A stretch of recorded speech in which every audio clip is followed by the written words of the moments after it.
সবাইকে good morning. কেমন আছেন সবাই? আরেকটা নতুন ব্লগে সবাইকে স্বাগত জানাই। এই যে রানী এসে শুয়ে আছে রোদে। এখন 10টা বাজে, প্রচুর রোদ আর গরম। স্নান টান করে এই যে পুজো করব। গতকাল দেখিয়েছিলাম এই 20টা হয়েছিল, কত বড় ফুলটা ফুটেছে আর কি সুন্দর কালার, একদম ডিপ রেড কালার।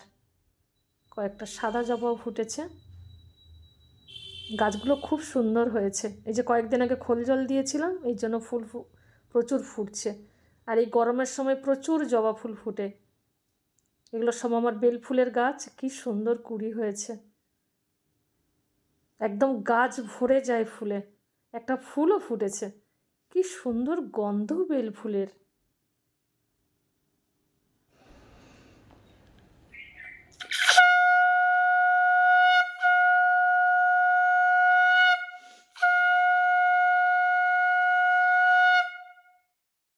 আজকে রান্না করছি, ছোট আলুর দম বানাচ্ছি, আর এপাশে কাঁচা কুমড়ো আর সজনে ডাঁটা দিয়ে একটা তরকারি করছি। টক হয়ে গেছে, ঢেঁড়স, কাঁচা আম, মিষ্টি আলু আর কাঁচা কুমড়ো দিয়ে। আর ছোটো আলুর দমটা আমার ভীষণ ফেভারিট।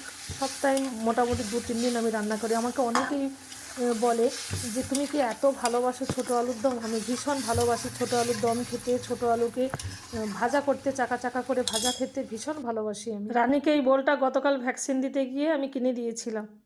আজকে তাকে দাঁত দিয়ে এই যে টুকরো টুকরো করেছে, আর কোথা থেকে একটা দড়ি এনেছে, নিয়ে এসে এই যে কাটি কাটি করে খেলছে।